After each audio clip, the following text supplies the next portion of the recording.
Good afternoon, everybody, and thank you so much for tuning in to another episode of In the Hot Seat. This afternoon, I'm very privileged to be sitting down with Miss Vanessa Farrell, who will be telling us everything about her new book, Delayed, Not Denied, The Journey of Singleness. It's worth the wait. So good afternoon, Miss Farrell, and how are you?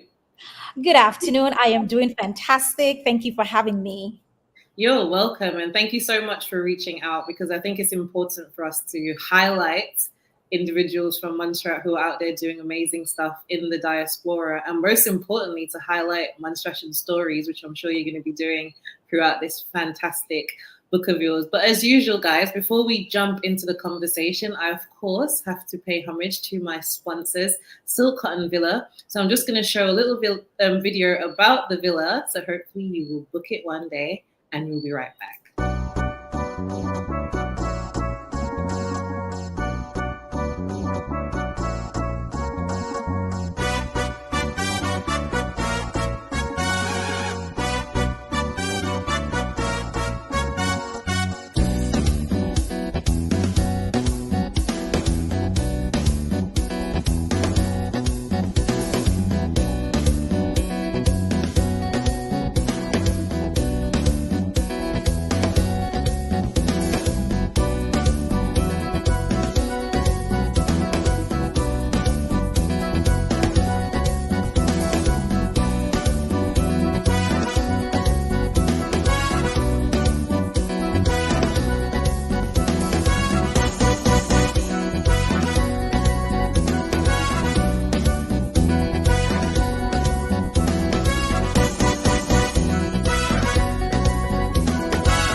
So good afternoon, everybody, and thank you so much for tuning into this episode of In the Hot Seat. If you're just tuning in now, I am here this afternoon with the beautiful Vanessa Farrell, who'll be telling us all about her new book, Delayed, Not Denied, The Journey of Singleness. It's worth the wait. So good afternoon, Miss Farrell, and again, how are you?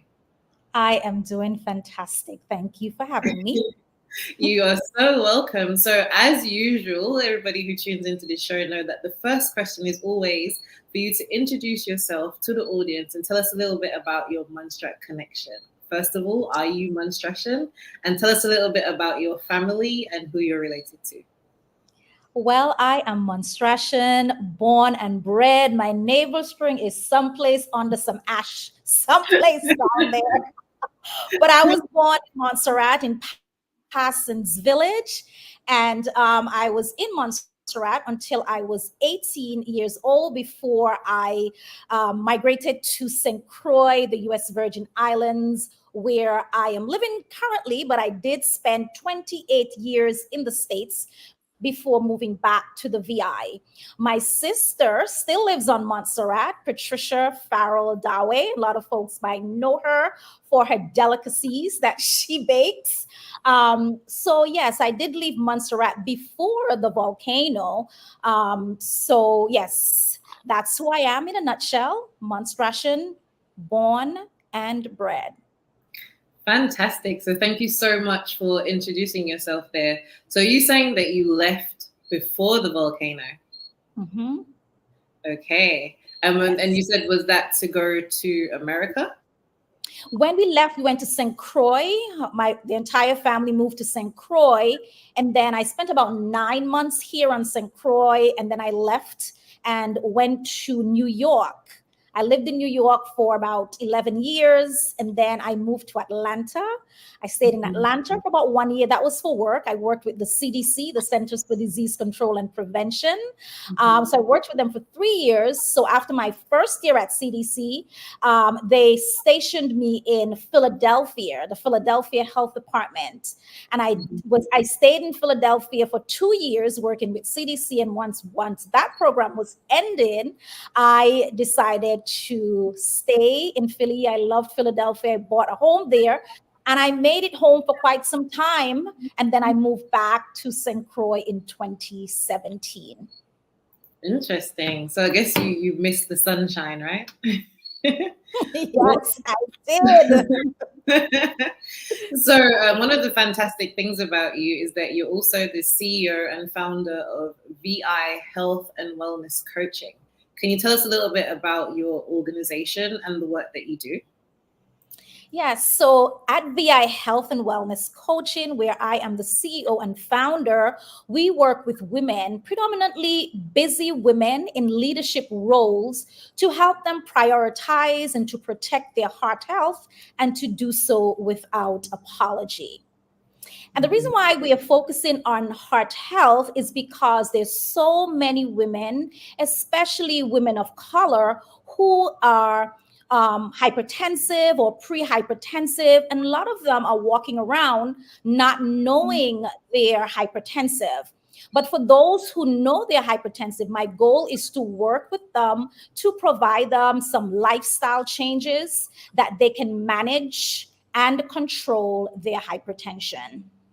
So it's actually about your physical heart health and not the emotional, because I automatically thought that it was about the emotional side of things and taking care of your heart and staying guarded and making sure that you're looking after yourself in that way. But you're actually talking about the physical side of things, which I find is very interesting. So why did you decide to specialize in heart health? Well, as you mentioned, it is both. It's both the physical part and the emotional part, because a lot of folks who might be hypertensive or might be suffering from high blood pressure, it might be stress. And we know that stress is emotional. It could be relational stress because you're in a stressful love relationship. It could be stress from at work. It could be stress of just family. So there is both sides of the coin, both the physical side as well as that emotional side.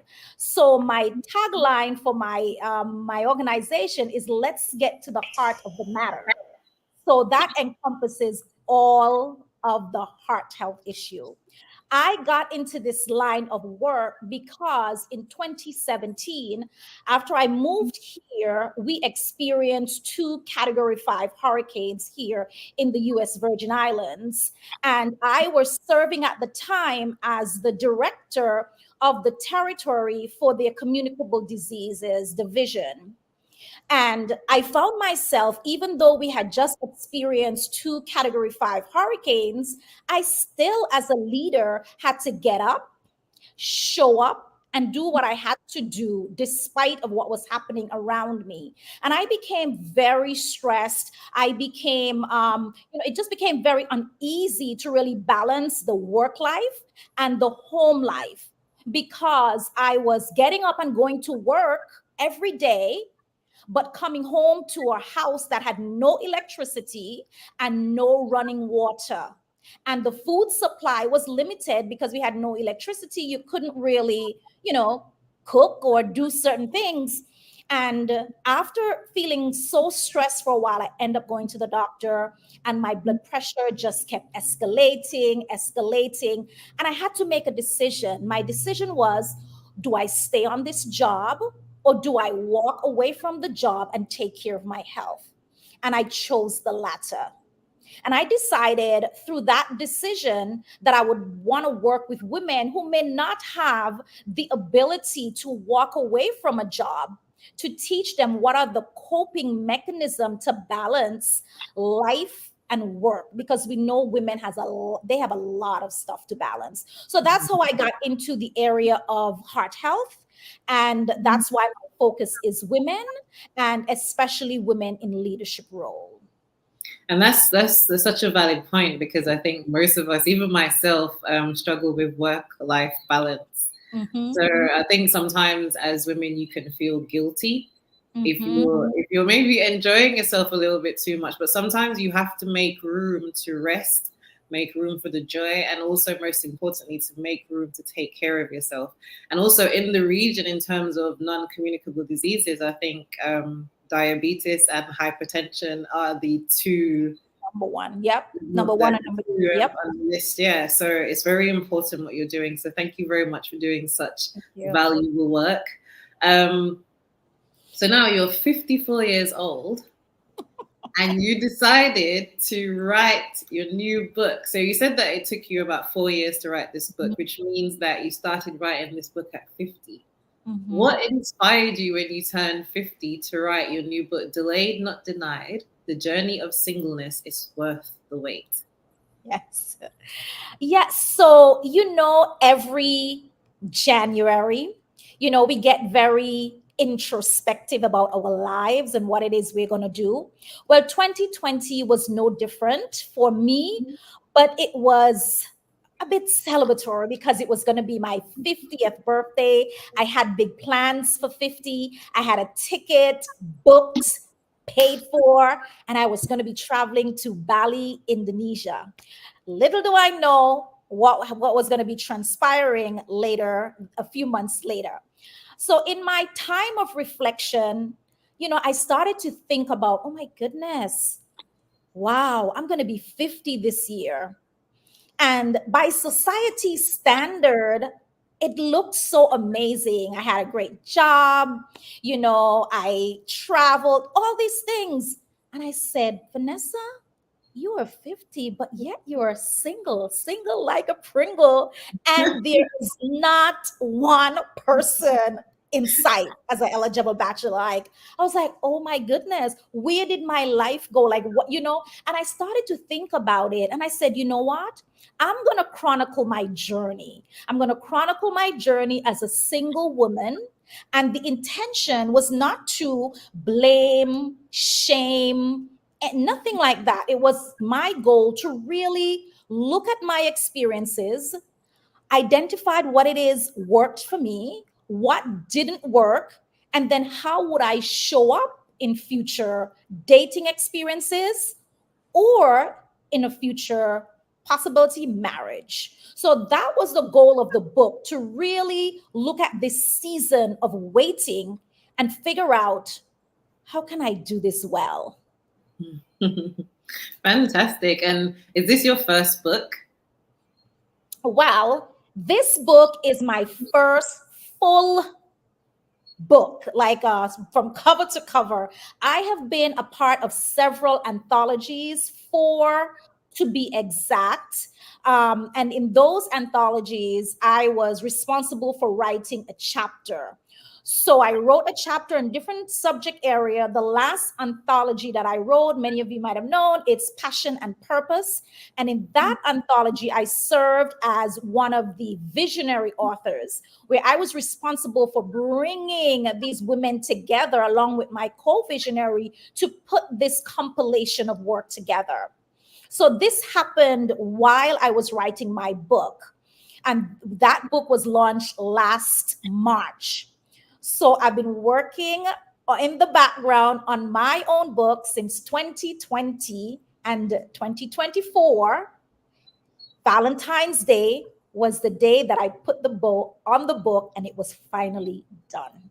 Oh, how romantic. That's literally like your Valentine's Day gift. That's fantastic. I know. It's really impressive because I have been working with a coach, and I've worked with several coaches and mentors through the writing process. And I remember when she sent me the final draft and she said, isn't it amazing that on Valentine's Day, we are putting the bow on this? How appropriate. So nice. That's amazing. Which takes us nicely into, I think you may have touched on it a little bit, but I just wanted to explore how you came up with the title for the book. So the title is Delayed Not Denied, The Journey of Singleness. I want to touch on the journey of singleness part, because for me, it was a little bit like, is it a journey to singleness? Was it intentional? Like, are you intentionally single? Because sometimes when you hear the journey, it means like a journey means that that's the singleness the destination. Can you explain that part of the title for me? Okay, so when I use the word journey, I want people to remember that marriage is not a destination, right? So people think that once you get married, that all of a sudden you lose who you are You lose your sense of individual identity. And I want folks to step away from that. So the journey of singleness, of being a unique being, does not end when someone gets married. So marriage is not the destination. You're still on that journey. You want to be your unique self when you get into that marriage relationship. So singleness in this context means unique being rather Unique. than rather than Yes. being single or married, which is a really nice definition, I think. Yeah, I mean, it could have a little bit of both because you are indeed single. Mhm. If you have a form that you have to check off and it asks you what's your marital status, you are going to be single. But in this case, we're talking about that journey. That doesn't mean that there's a destination at the end. It's a journey. It's continuous. When I get married, and I'm not saying if, but when I get married, I still want to keep my individuality still going. I have things that I would love. My husband may not like it, but it's still I'm a person. Thing. Yeah. Yeah. And then the other half of the title is it's worth the wait. Mhm. So again, you can read it as it's were you waiting to be single, or what are you waiting for, and what does wait mean in the context of your book? Okay. So it's worth the wait. And the reason why I said it's worth the wait, because I want ladies who are single that it doesn't matter what the outcome is. If we get to age 80 and we are still single, it's worth it because the things that you do while you're single to build yourself up, to, keep your mental sanity in check, practice self-care, all those things are worth it. So when I look at the word wait, I made it into an acronym. So when we look at the W, we're talking about seeking wisdom. Very important in this whole process of singleness that you're seeking wisdom. The A is for keep asking what it is that you want, ask for it. The I is about being intentional. Don't lie, don't sugarcoat it. What it is that you want, let it pour from your heart. And the T means trust God's timing, because it doesn't matter how much we try to DIY our relationships or do whatever it is to expedite the process. It's not going to happen in our time. It's going to happen in God's time. Yeah, and there's also this element of, especially as a woman turning 50, where Mhm. society has its own idea of what you Mhm. should have achieved by 50, especially as it relates to children. Because obviously, I'm not 50 myself, but I'm someone who doesn't have a child. And the question that I get, in fact, it's not even a question. I'm often told, when you're going to have a picnic, you're not going to picnic yet, when you're going to have a child. And I'm like, dude, like, that's my decision, and people don't realize how offensive that can be, because they're Mhm. not asking you, they're telling you. And even sometimes you may not even be in a relationship. So it's almost like that, like, where is the child coming from? I know. Some probably experience things like that. So how do you feel when you, at the age of 50, where people have these expectations of what you should have achieved at 50? How do you navigate that, and how do you bring that out in the book? Yeah, so you're absolutely right. People have this, society has these arbitrary, use by, or you're expired by a certain age. You should either be married by a certain time, you should either have children by a certain time. And then we understand that the biological clock is real, but if you don't have someone to have a child with, you cannot have a child. And I speak about it in the book extensively about people who ask that question.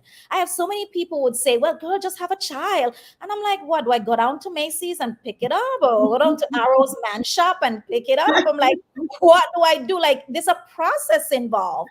And in the book, which, we'll touch on a little more, there's a chapter that specifically speaks about the invisible clock. That's what I call it. Mm. The invisible clock, where this whole concept of having a child, that is something that people should do by a certain age. And if you're not, then you're compounded by not being married, don't have any children. And like, well, what's wrong with you? You get that question all the time. And those are also addressed in the book. Fantastic. So you expressed that it was very important to not only feature your story in this book, but also to capture the stories and views of other women. So in the process of doing your research, you conducted 2 surveys, one that was aimed at single women, which garnered 121 responses, so congratulations, and another aimed at married women, titled, and I love the title, If Marriage is Work, how can I prepare for the job? And let me tell you, that is a question that I'm asking too. So please enlighten me with the feedback that you received and the ones that resonated with you, because I'm sure there's loads of single women who are watching who are thinking, well, how do I prepare for the job? Because in life they tell you, you can prepare for it. You prepare for every other job, right? So you know that you get your CV together and everything else, but how do you prepare for marriage? Yeah. So in writing this book, I said to myself, there's no way that I am the only single person who's feeling like this. So I decided to put this survey together and send it out. So I thought to myself, I did my research and I said, well, how many responses do I need to get in order to have a valid survey so that I can say, well, I did a survey. And when I checked, the number was 30. It said, if you have 30 responses, you're good to go. But I put it out there, and oh my goodness, Vanessa, I got 121 women responding, and I had to turn it off. I had to be like, no more responses, because I don't know. Four times the amount, right? Yes. And I'm like, I don't know how to analyze this stuff. I don't want to have all this stuff to think about. So I stopped it at 121, and people were calling and say, I can't get in, or I'm like, honey, the survey's closed.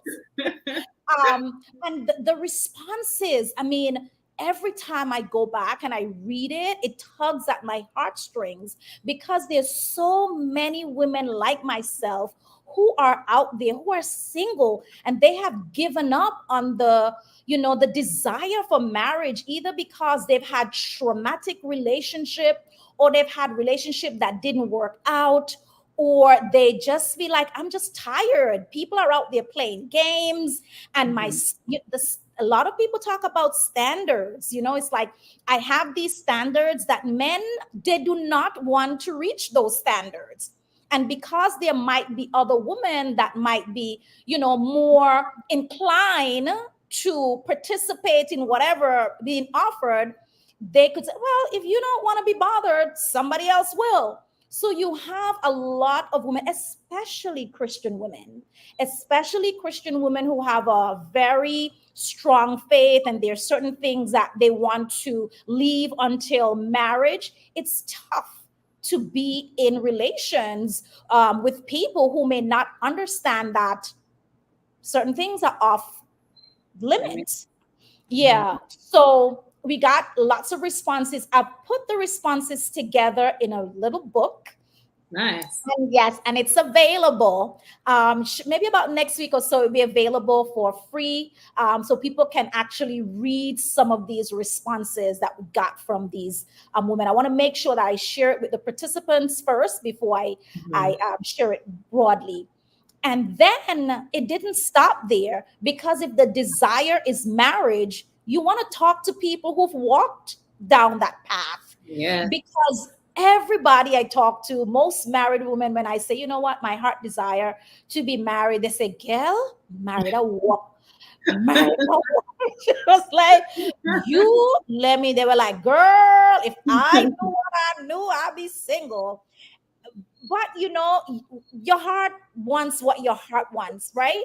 So after I heard it over and over again, I said, well, if marriages work, how can I prepare for the job? Absolutely.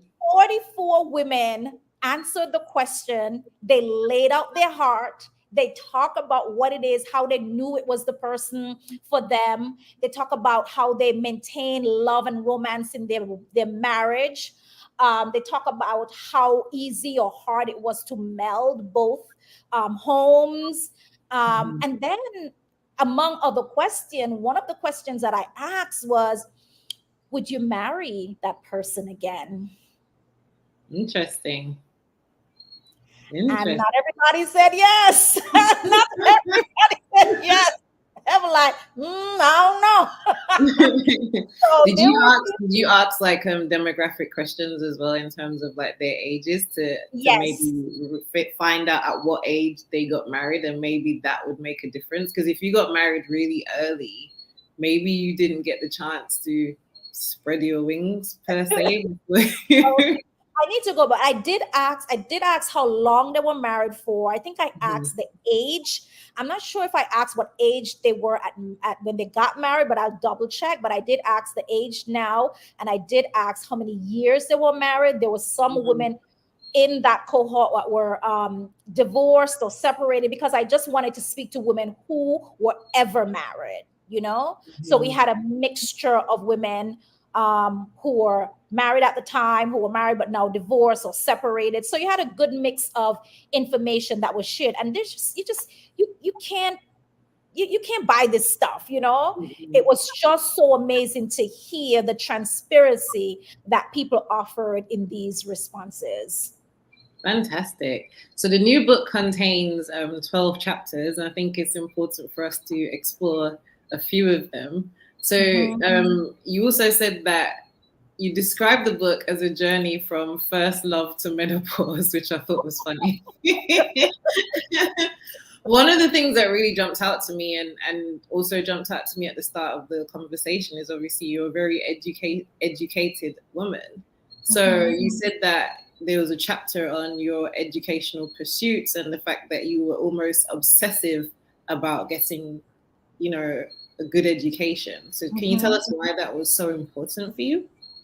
I think that was very important for me because as I was growing up, the women in my life really, really instilled in me that my education was my golden ticket. And what I heard, this is what I heard: go to school, get an education, do not get pregnant, okay? You get everything you need for yourself. Get your own house, get your own car, have your own money. When you're going on your date, have your vex money just in case, so you're not stood up, okay? You get all these messages that you are hearing from the women who you trust, who you love, okay? And they will tell you, listen, they would even go as far as say, you can do better by yourself. You probably don't need no man. And they were not doing it out of being malicious. They were doing it because they themselves were left. They were left with children to raise alone. They were left with the responsibility of being a wife, a mother, and a father all at the same time. They were forced into that masculine role because no one was there to fulfill it.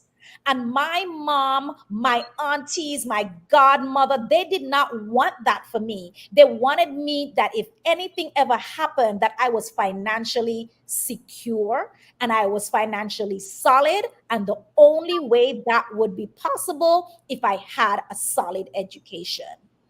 Fantastic. And the point there about making sure that you can take care of yourself is valid, because sometimes you just don't know what life may throw at you. So you could be someone who got married at a very young age and you had a partner, and your partner went out and got into a car accident and you're left on your own.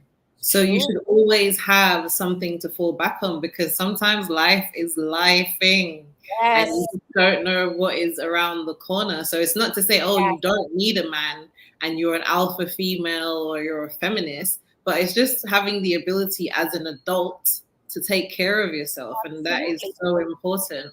So one of the Absolutely. other topics that you cover in the book, which is a very interesting one, and I think it's one that most people find very difficult to deal with, is the topic of forgiveness, and not just forgiving others, but forgiving yourself. So can you tell us a little bit about what you touched on in the book? Yeah, so that particular chapter, it's chapter 6. It's called Sorry Can't Cool It. Okay. And Mhm. anyone from the Caribbean would know that is something that we say all the time. So, what I talk about in this chapter is that a lot of time we find ourselves in relationships, and those relationships are still using the kindergarten strategy of forgiveness. And what I mean by the kindergarten strategy of forgiveness is that there's an indiscretion, there's something that happened, and the person would say, Miss Sorry. That's Mhm. it. There is no explanation, there's no talk through, there's no why did it happen? What are you going to put in place so it doesn't happen again? There is nothing. Then 3 months later, something happens again. I'm sorry, no explanation, nothing. But we are taught to operate. That's the culture of our forgiveness. We just say we are sorry and we move on. And sometimes we say that to ourselves because we have had experiences that we may not, be proud of, or we were hard on ourselves, something didn't, work out the way we want to. But we have to give ourselves grace. We have to give ourselves forgiveness. And what I've learned is that forgiveness is not really, actually, it's not. It's not about the perpetrator. Forgiveness is for you, because what I have found is that a lot of times you might think someone has offended you, and you have this thing going on in you. You're upset, you're mad with the person. And when push comes to shove, the person doesn't even know what you're talking about. They didn't even know that you were offended. Mhm. So you have to just learn to let things go, learn to forgive yourself, and learn to forgive people, and just move on with your life, because you are there burning up while the person is just having a beautiful life. Absolutely. And there's a good quote that says, "Don't let people live rent free in your head." Oh, So yeah. you're there stressing out about this thing. You're holding onto this as it's yours. You're not gonna let go, and you're not gonna forgive. But all you're doing is just holding yourself in a place of That's right. anger, and it's That's eating you right. up inside. And this person's That's out right. there living their best life, Wow. It's so true. which It's is so, which so takes us true. nicely to the next one, which is waiting and dating. So, what Mhm. is that chapter about? So waiting and dating. So this chapter is this called juggling the boys. Okay. It's called, this chapter is chapter, let me get it right, it's chapter 8, and it's called Juggling the Boys. And that chapter is like a play, it's a play on words with one of my mentors, and we, came up with that word, and it stuck with me. But that is my decade of blind dates and dating. And it was just after I finished my graduate work. I mean, let me tell you, everybody and their grandmother wanted to set me up. Like, everybody had a brother, a cousin, a friend of a friend. I mean, like, just everybody wanted to set me up. I remember even going to a conference, and I'm sitting next to this lady, and she found out that I was living in Atlanta at the time, and she went, pew! And I was like, why is she so happy? She was like, I have a son that live in Atlanta. How you would like to meet him? And that's I covered that in the book, but I thought that was hilarious. So for us in the Caribbean, and I'm sure a lot of folks can relate to that, there's this concept of dating that we skip over. We allow people to pick us. A man see you, a guy sees you, he likes you, he start talking to you, he picked you, next thing you know, he might be coming over, might bring in your lunch at work. Then he's like coming over, sitting on your veranda for way too long. Next thing you know, is a relationship. Next thing you know, you're pregnant. Next thing you know, 5, 6 years later, another baby. And then you say, wait, whoa, I don't even like this person. It's like you did not have the opportunity to choose. That person picked you.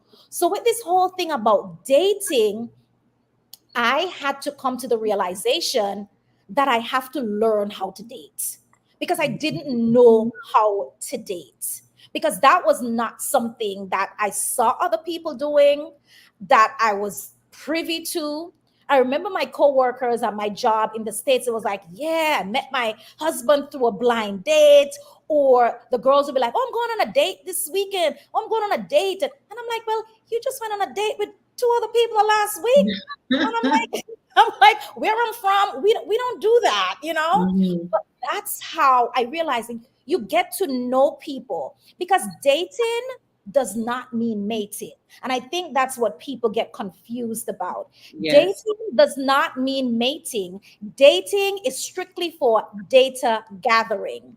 And I've Mhm. learned that someone mentioned that one time and it stuck with me, that this is the time you gather data. This is the time you learn about people and ask the hard questions. But as we know, sometimes you're in relationships and you ask a question and that person may not want to answer. They might give you some faulty data, you Mhm. know. And if you have faulty data and you're making decisions on faulty data, what happens? Everything crashes.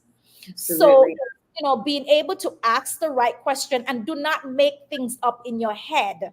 I was guilty of creating scenarios about relationship that is not even in existence.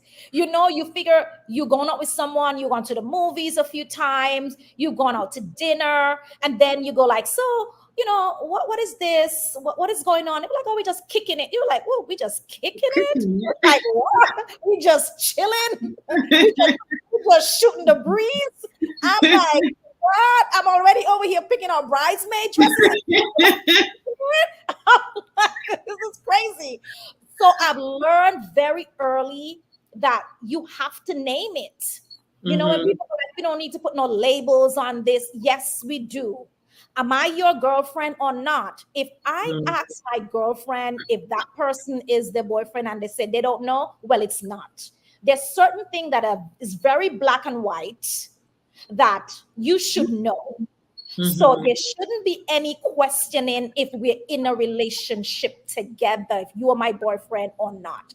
So I've become very clear. I'm asking you, like, what do you want? Like, what's your intention? Why are you rolling up here? Like, what's going on? I've learned over the years to get clarity. And that brings us really nicely to the next chapter, which is, what do you bring to the table? And I think that ties in really nicely with what are we in? Are we in a relationship or we're not? But also, what are you bringing to the table? And sometimes we not only bring positive things to the table, sometimes we bring baggage to the table as well. So tell me about that chapter of the book. Yeah. What do So you this, bring to the yeah, table? this chapter specifically, as you call it, what do you bring to the table? That's the chapter.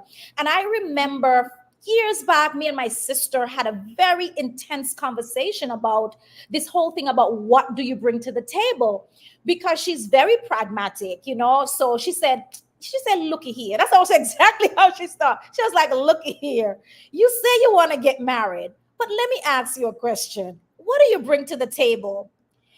So I start listing off well, I'm educated, I got my degree, I could cook, I could wash, I could iron, I could keep a house. She was like, no, no, no, no, no, no, no, no. What do you bring to the table? So I'm now confused. I'm like, I told you what I'm bringing to the table. She said, listen, every single thing that you've listed out here could be paid for. Okay. So if Oh, you're bringing something to the table that a man can pay for, it's not that it's not valuable, but you have to bring more. He could pay to get his house clean, his his uh his food cooked, his clothes laundered, and he could get paid for other things too, if you know what I mean. All right. That's a very valid point actually, because I don't think many women will consider that. I've never really thought about it that way. That Mhm. because most of the times we would list off our job, our career, Yeah, and some of these things that we think are so important to somebody else. But truly, if you can, if he's a man with wealth, he can pay for all of that. So what are you exactly. really bringing to the table for someone who has it all? You know? That's true. Like, what do you bring to the table? So after I went through my whole list, my laundry list of required stuff that I have, all my acquired degrees and stuff, she was like, girl, no. So we backed up and really started to look at this whole question. And I think a lot of time, women, they would have provide all these domesticated stuff for people who they're not even married to. You're cooking, you're cleaning, you're washing, you're buying the food and all that, cooking the food and all that stuff. Like, no, that's wife duties. If they That's already have the cow, they why. can milk it, right? Why? So in my talking to my sister and also doing some further research, you find like men are looking for that softer side of women. You hear, men would say, I want peace in my life. I want someone who I can speak to. As a woman of color, we know that the men of color go out and they have to deal with a lot. So when they come home, they don't want someone to be going at them as well. They need a nice, soft place to land. Someone, soon as you walk in the door, it's not like, it's like, honey, how was your day? These are things that men are looking for. They're looking for those things that are valuable, those morally good things, those sound things. I know that you could relate to the fact that sometimes you see people and you go like, oh my, what does that person see? Like the two opposite Mm-hmm. person. And you go like, I don't that connect. But when you tear back the veil, is that person brings them peace. That person is kind. That person is, and I don't want to use this word loosely because a lot of people would kind of want to go for my jugular, but that person is submissive, and not submissive in the sense that if you are dating or you're married to someone who is trustworthy, who gives you every single iota of your body, that you could trust that person, submission would not be a problem. It would be commanded, it wouldn't be demanded. So I think that for a lot of women, we talk about, what do you bring to the table, but you have to think about these softer things in life, those intangibles that people want. And even in regular relationship, when you're around someone with good energy, you want to be with them more. And I think that's what people are looking for in relationships. Yes, and before we move on from the chapters of the book, we can't leave out the chapter about menopause, because you said that it was about your first love to menopause. So obviously for a woman of your age, and obviously for some of us who are coming up right behind you, Mhm. menopause is, for me, I witnessed my mom experiencing menopause, and it just really threw me because it's things that you don't think about. So, for example, suddenly becoming allergic to foods that you've eaten all of your Mhm. life, and obviously the hot flushes and Mhm. all of these different things. So, what was your experience of menopause, if you've been through menopause, and also how did you relay that in the book? So in that book, the last chapter, it says menopause dared me to dump dating.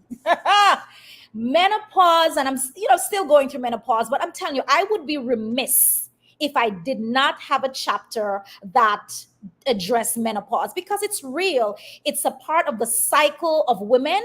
Although there's some women that I've spoken to and they've said, I didn't experience that. My period just stopped and I just wanted to just like, I'm like, what? But for Hey, good me, for you. I'm like, good for you. Are you normal? Is this real? But for me, I mean, menopause just came into my house. It was very silent. It just tiptoed in. and it took its seat, and I think it took a good observation, like, how am I going to wreck her life? Okay. And that's exactly what she did. Let me tell you, it was like a volcano. Like, it just went, like, I don't think I went through perimenopause. I think I just went straight through menopause. I will just have these heat waves that will start just like bubbling up. It was like the Soufrier mountain. It just bubbled up, and I would just feel the tingling just coming through my body, just surging up. Okay. And I would just feel like buckets of water just start like coming down my body, down my back. And if I'm standing, it would actually start dripping. And I was like, this is Wow. insane. This is crazy, And I remember going out on a date, and I talk about in the book, you could get the book, you'll read it, and getting a major, like one of those major hot flashes. Wow. Honey, I had my little handy dandy fan that I never leave home without, honey. I pulled my, Wait, hold on. Am I premenopausal? Because you probably are. is this a sign? Yes, that's a sign. Let me tell you. Every time I see somebody with a fan, it's like a sisterhood. I'm like, I know I see exactly. you. I see you. I see you. I know. Honey, I pulled out my little handy dandy fan, and I had that going. But let me tell you, it was an episode that was no match. It was no match for the fan. It just erupted. And my guy was looking at me like, whoa, you okay? You okay? I'm like, I'm good. He was like, but you're sweating. I'm like, I'm good. Like, it's gonna, like, he was like, you want water? Like, I'm good. Just so he started to fan me, like he's fanning me with the he's fanning me with the menu. He's fanning me with the menu thing, and he was like, "You need water? Want to call 911? Like, what is going on?" And I'm sitting there like, Jesus, Lord, take this away, Take the wheel. take the wheel. And I'm like, I'm good, I'm good. He was like, but you're not good. You're like sweating. And I'm like, I'll pass. And let me tell you, Veneer, it's so sinister. It passes as quick as it comes. And when it passes, you don't even remember.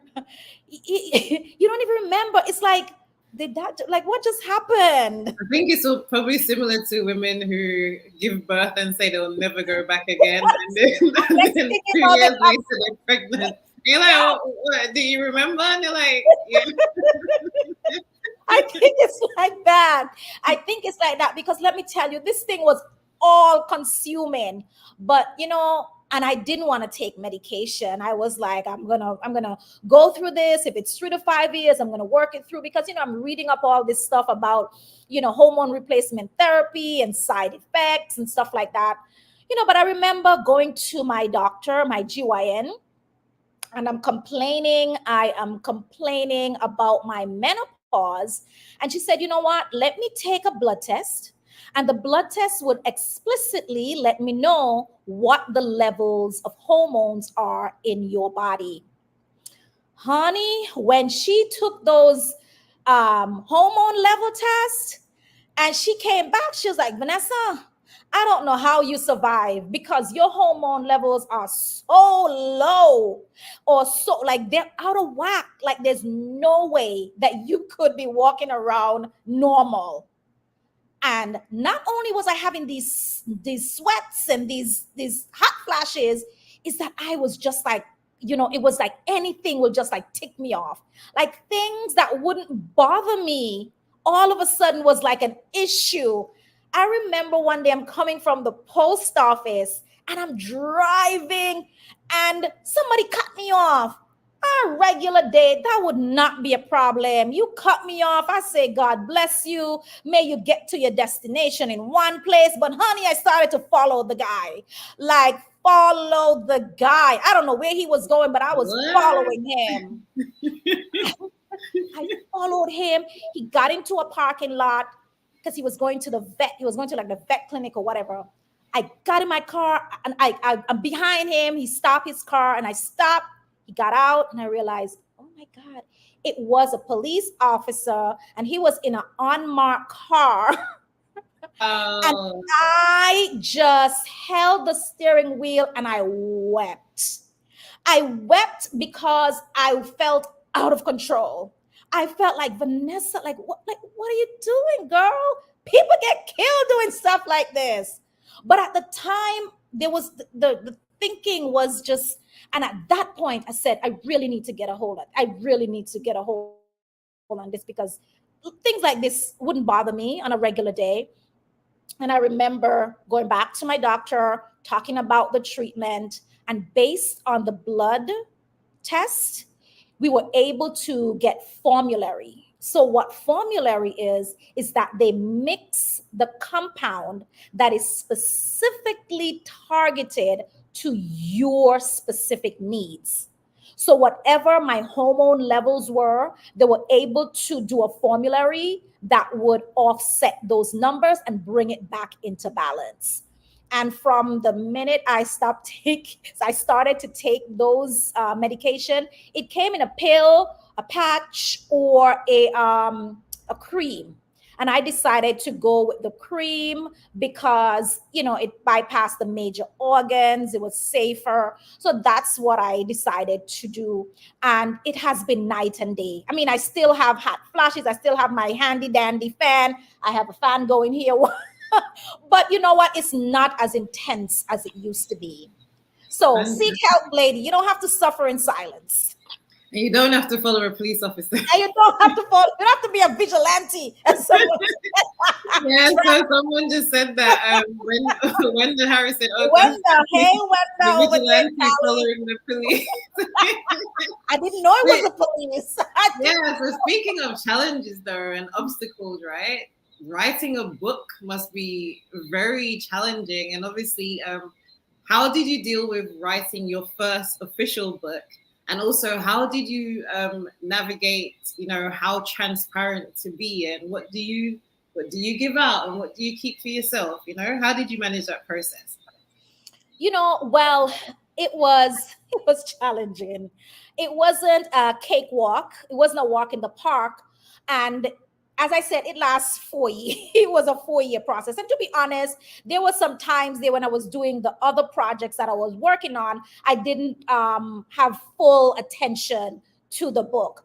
However, there were different strategies that I employed. I remember at the end of 2020 into early 2021, I had a solid manuscript and I thought that I would give it to someone to review for me.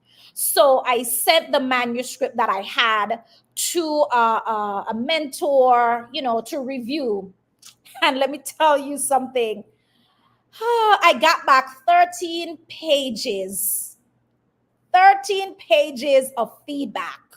And Wow, that's another book. it totally knocked the wind out of my sails. Wow. I was just like, oh my. I mean, it's like showing your baby to someone and they say, "Ooh, oh, cute outfit," because the baby ain't too cute. So that's how I felt. I felt like someone was criticizing my baby. So I, put it aside for a little bit, but then I went back and I looked at the manuscript and I looked at the feedback that I got, and there were some valid points in there. And one of the points that the feedback points of feedback were, what are other people saying? Everybody doesn't want to get married. Like, what's the Bible is saying about this? So there was some deep question, and then the question was, what genre of book are you writing? Because the lady was, you're all over the place. Like, what are you? Is this a memoir? Is this a self-help? Is this an like, girl, you need to get some stuff. You need to put it together. So, and then the other thing, the original title for this book, the original title was Joyful Expectation. Okay. Delayed, not deny. It was just like all over the place, but delayed, not deny the journey. It was always in there. So cut the first part. And then I used to walk in the morning. I would go out and walk, and I still do. But I used to take my phone and I would dictate the chapters on my phone, like anything I want to talk about, I would just dictate it on my phone, and then I'll come back home and then type it up. So I did that. And then I had an opportunity to have another coach who really took me through the process of really thinking through what the chapters were going to be like. And I didn't put names to the chapters. I started to do the chapters in increments of my journey in life. So it was like, 10 to 20, 20 to 25, 25 to 30. So I did it like that. And then once I was done writing in that frame, from the time frame, then I gave them the chapter names. But what really, really got me over the hump was when I got a coach that had some real strict accountability. And the accountability was like, you're going to write one chapter every week. You're going to submit that chapter. We're going to meet via Zoom. We're going to go through that chapter. I'm going to give you feedback. You're going to address those feedback. And we just went on and on and on. So from September of last year until February of this year, that's exactly what I did. Strict coaching with accountability. And that's what got me over the hump. And imagine it ended on Valentine's Day. On Isn't that Valentine's Day. So touching on the point of genre, what genre would you say that the book fits into? And what sets Delayed, Not Denied, The Journey of Singleness, It's Worth the Wait, apart from other books that fall within that genre? So this book is a mix of different. I would confuse the librarian, and if Sonia is listening, I don't know what shelf she'll put it on in the library, but it's first it's a self-help book. It's a memoir because it really covers my life story. It's a inspirational book. It's also touch of survey, so it has some research in there. It's faith based, so it's good for women Christian living inspiration. So it falls into all these different categories. So I think that the librarian would have to, either move it around on a weekly basis or find the best spot. I would put it into self-help. This book also comes with a journal. So for individuals who really want to take their journey to the next level, to really write stuff out, there are points to ponder in the book after each chapter. There's a sprinkling of the survey from the women who participated it's in the book. So it's a culmination. It's a bouquet of beautiful thing. I think you asked what make it stands out. That make it stands out because it's such an eclectic. It's just a collection of goodness. And I think this book it's really it's transparent. It's transparent to the point where it's not like, oh, Vanessa has just like everything is all out there, but it's enough for people to see themselves in the work that I put forward. And it's enough for people to really step back and think about their journey of singleness and to decide how they would wait well.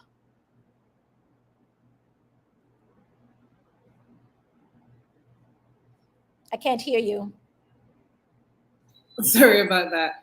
So Rodelfe says she can't wait to get her hands on a copy, and you have excited me about this, and that is the purpose of the show, which is very fantastic.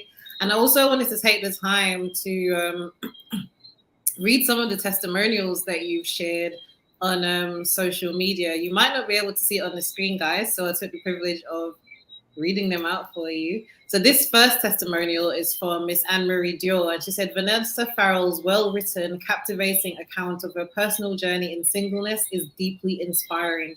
Each page bears powerful witness to God's providential care, and the points to ponder lead the reader on a trail forward towards greater hope, faith, and trust in his perfect timing. So that's Miss Anne-Marie Dior, OBE. And then the next one is by Sonia Smith, the librarian that you spoke about. She said, Delayed Not Denied is a book that hits the right chords and the right notes in the single life of a woman. As I read the book, I found that emotionally and spiritually it was very relatable. As Vanessa told her story, I saw myself. This book is a narrative of faith. It also tells us that there is hope in this walk with God and we are not left out. Just as he was with Ruth and other great women of the Bible, God is very much the author of our life stories. You won't regret getting a copy for yourself. As a single woman, no matter what age you are, it will be one of the best investments you'll ever make in your life as your journey with God. So that's Sonia Smith. And finally, we have Miss Michelle Stimpson, who said, Vanessa Farrell has bared her soul in this book, vulnerably sharing her journey of singlehood in a world that often invalidates a single Christian woman's purpose. Part memoir, reflection, and research. This book shows readers that they are not alone in the quest to live a life that pleases God in every season of life. So if you guys were not persuaded by this interview, and I have to say this has been a fantastic interview, Ms. Farrell, so thank you very much. I'm hoping that those testimonials pushed you towards purchasing the book. And speaking of purchasing the book, how and where can people purchase the book? I'm going to put a banner at the bottom now that shows the link, but I'll also include it. I think it's included in the caption, but if not, this is where you can purchase it. But I'll let her tell you if it's available, hard copy, paperback, etc. Yes. So the book is available in e-copy right now on Amazon. It's a promotional price of $4.99. I'm encouraging you to get on Amazon today and purchase that book so you have your e-copy. You could begin reading. The launch date is April 23rd. April 23rd is World Book Day, and it's also my 54th birthday. So give me that gift of purchasing the e-copy today. And when it comes out, I know some people just love to feel that book in their hand. They can purchase the paperback and the hardback. So we'll have them in two forms. And my beautiful people on Montserrat, don't be discouraged. I will be in Montserrat on May 15th, where we will have the official launch of the book. It will be happening at Tropical Mansion Suites at 5:30 p.m. We will have books, we'll be signing, will be time for asking questions. I will do a little bit of reading. So don't be discouraged. You can get your books in Montserrat. They'll be the first people to get their hard copy. After all, this is where all the good stuff began. So I thought it would only be fit to go back home and have this amazing event to launch the book. And we have Wenda Harris saying that, when will the hard copy be available? Because she went to Amazon and didn't see the hard copy. So is that after the Montserrat event only? No, the hard copy will be available on the 23rd of April. So next Tuesday at 12:01 a.m., the book will be available. The hard copy, the paperback, and the hardback will be available on Amazon for purchase. But right now, I am doing pre-sales because I wanted people to get the Kindle or the e-version. You don't need to have Kindle to purchase this book, but you go on Amazon right now and get the promotional price, because after the launch, the price will go up. So right now, it's on promotion. It's $4.99.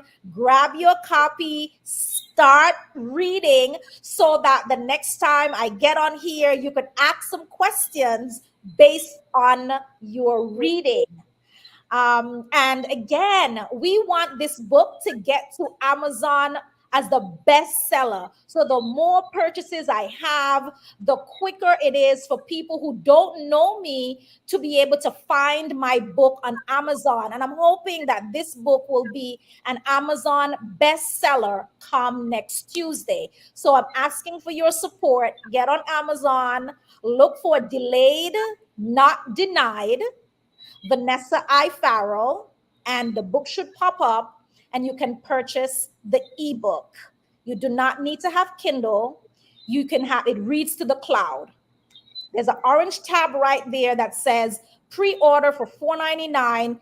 That if you don't have Kindle, and you can buy yourself a copy. Or if you want, you could purchase several ebook copies and just send them out to your girlfriends so they get a copy as well. Thank you so much in advance. Fantastic. And you're so amazing with dates. So you finish writing your book on Valentine's Day and your book is going live on your 54th birthday. Fantastic. I know. And It's just, I think God has orchestrated all this thing. It's, it's it was meant to be, right? And for those who may want to keep up with you and you know, find out when you become that bestseller on Amazon, where can people find you online? Well, I am online, Vanessa Farrell. I'm on Facebook, Vanessa Farrell. You can get me there. I am on Instagram, Vanessa Farrell 31 on Instagram.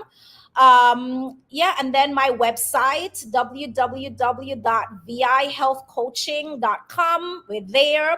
If you want an autographed copy of the book and you purchase on the website, but that won't happen until the books are launched, but you can get it on my website as well. So this is who I am. This is the work that I've been doing. I am excited. I'm excited about this body of work. I knew that this book was a request. I think that God put this book on my heart to do because I did not go to sleep one night when I started writing this book, not thinking about it. I didn't wake up in the morning not thinking about it. And the day that this book was done on February 14th, I have not thought about that book getting up in the morning or going to bed. It was like I needed to write this book.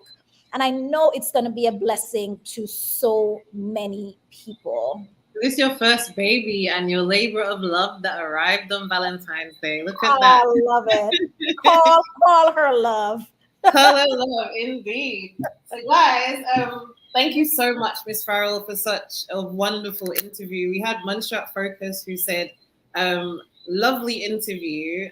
Vanessa Farrell's sunny demeanor is infectious. And I have to say, your demeanor is in fact infectious. And if you somehow translated that into your book, I'm sure that it's going to be an amazing read.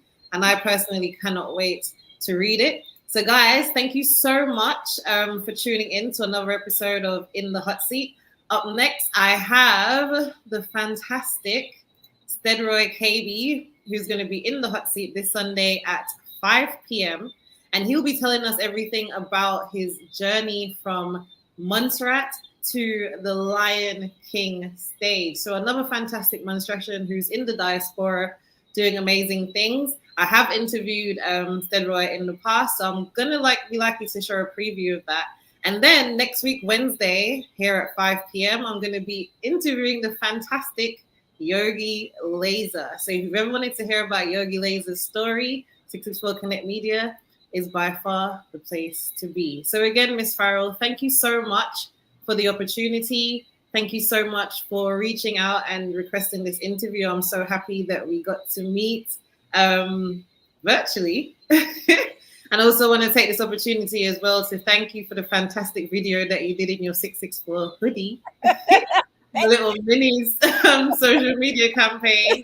The video went down really well. So thank you very much for that. That's my sister for giving me the amazing outfit. Yeah. That was a gift from Patsy. So thank you very much, Patsy. I do work with Patsy a lot and she's also fantastic. So thank you very much once again for sharing everything about your book with my audience. I hope that this leads to multiple purchases so that you get to Amazon bestseller. And I want to also wish you happy birthday in advance. And I hope that you have a fantastic 54th birthday, and may you one day get to Bali if you haven't been already. Thank you. I appreciate you. And thank you to the listening audience. Absolutely. So have a fantastic evening. And to everybody who's tuned in, please be sure to tune in this Sunday, like I said, at 5 p.m. right here on 664 Connect Media. We're now live on Instagram and also on YouTube. So please do go and subscribe to our YouTube channel, which is 664 Connect Media. And I will see you on Sunday. Take care, guys. Bye. Bye.